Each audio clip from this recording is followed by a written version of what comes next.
foi que você fez o que se chama hoje de transição? Foi nesse período que você realmente entende que você habita um corpo que não é aquele que a sua mente desejaria? Quando é que Não a acontece? mente, só para explicar, Explique melhor, porque eu não conheço. é a percepção do indivíduo com o É. contexto que ele está inserido. Até peço perdão se eu falar Não. alguma asneira aqui, mas Mas a transição, recorrente. mas a transição é isso, né? A Ah. gente, né, se permitir a se desconstruir para se construir novamente. Então, a transição de gênero, ela acontece não só de maneira subjetiva, íntima, mas ela acontece também de forma coletiva. E a minha transição, eu sempre me vi uma menina. Isso ninguém me ensinou na escola, até porque é importante. Sexo ninguém ensina ninguém. Até porque o Xvideos é uma plataforma de alto sucesso, é de graça. Então, é algo que ninguém ensina. Recorde de acesso no Na mundo. minha época não tinha, normalmente era o gelo no copo para aprender a beijar, pra você puxar o gelo com a língua. Tá né? certo. Mas essa transição eu sempre me percebi menina. Sim. Eu sempre tive esse fascínio, esse diálogo com o universo feminino. Essa percepção de espelho mesmo, você fala? Sim, de perceber, de forma muito natural, muito tranquila. Sim, E não era aí, nada forçado, né? antes de eu dizer, de me perceber uma mulher trans, as pessoas já me chamavam. E aí, observe esse termo mulherzinha, como ele é depreciativo. Mulherzinha, né? Sim, sim. Coloca mulherzinha. Já é mulher e não é mulherzinha? É. Não chore não, porque você não é mulher. Ou seja, isso é pra gente começar a pensar. E aí eu fui percebendo que eu não era aquilo que a sociedade falava, mas também não era aquilo que era imposto. E essa minha transição de gênero, ela começa muito antes da minha maioridade, né, de eu ter 18 anos de idade, porque eu começo, então, a transicionar no sentido de roupas. Porque existe a transição, essa subjetiva, eu já tinha certeza desde muito sempre. Aí você começa a expor. Aí eu comecei a colocar para fora. E a colocar para fora causa um choque nas pessoas que estão ao seu redor. Porque como a gente estava aqui agora há pouco falando, não há uma criticidade na educação. Sim. Não há um processo crítico. E aí eu tive que essa minha transição ela também permeia pelo processo pedagógico, pelo processo lúdico, pelo processo desobediente. E aí eu começo a transicionar de uma maneira de usar remédios, hormônios, né? Fazer a terapia hormonal. No início de uma maneira sem acompanhamento médico. E aí depois está sendo até hoje com acompanhamento médico. E aí eu comecei a reorganizar meu corpo, a minha realidade. A minha forma de eu me ver no mundo, de me querer. Eu queria um corpo, e é importante dizer isso, e até para as pessoas trans que acessarem essa entrevista, que o corpo que eu busco, para mim, não é um corpo que a sociedade vende, mas é o corpo pelo qual eu me sinta confortável.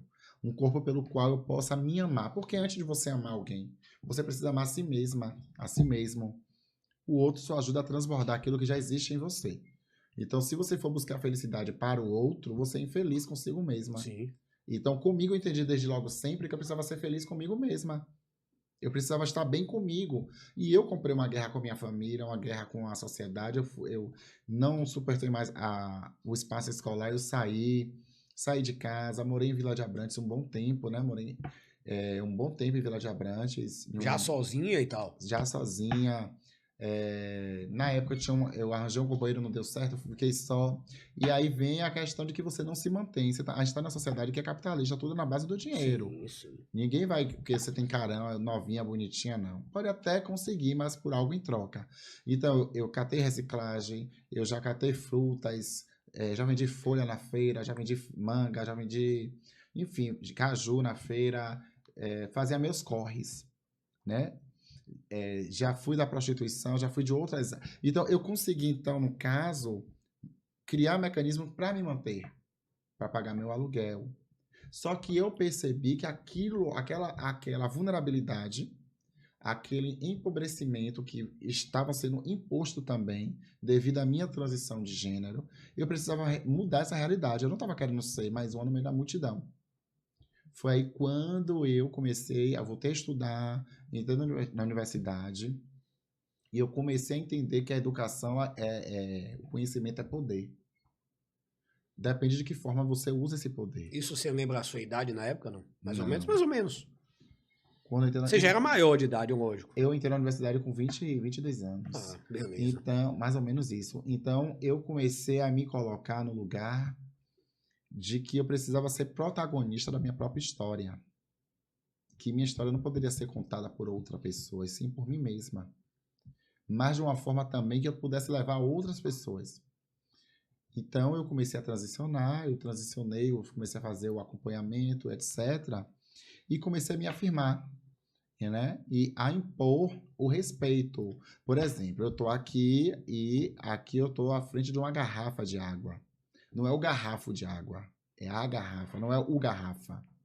Então as pessoas, o senhor, não, a senhora. Isso é humanidade, eu quero ser tratada de uma forma feminina. Sim. Eu me vejo quanto tal. Aí entra aquilo que eu falei, mas eu não tenho nada a ver, mas eu não quero te tratar assim. Não, mas é a forma como eu quero ser tratada, porque objetos, elas têm pronomes de tratamento. Sim. Seres humanos também têm. E o pronome de tratamento também humaniza. Foi quando eu em 2014, eu dei entrada na mudança de nome pela via judiciária. 2018 já teve a mudança de forma administrativa. Sim. Eu consegui fazer em 2019 a alteração de nome e gênero. Minha avó veio falecer em 2009. Quando minha avó veio falecer, minha avó já tinha perdido a memória, minha avó faleceu com 98 anos de idade. Eu não assumi a liderança do terreiro imediatamente. Porque eu entendia, como eu disse a você agora há pouco, que eu precisava desse momento de me amar, de me perceber, de refletir comigo mesma. Compreender mesmo. Isso. E aí, interinamente, minha mãe biológica, que é Iaque Querer, ou seja, a mãe pequena da casa, assumiu o terreiro. E aí, em 2014, que eu comecei a reorganizar o espaço do terreiro. Para 2020, eu assumi a liderança de forma mais efetiva, publicamente. Mas a minha transição de gênero, ela antecede a tudo isso. Sim. Porque desde muito nova, eu sempre me percebi, né? Uma menina, eu sempre me percebi mulher. E para mim era algo muito natural. Salve potência, esse corte tá show, né? Então venha logo aqui aí, sem pena, se inscreva, ative o sininho, deixe seu like. Tamo junto!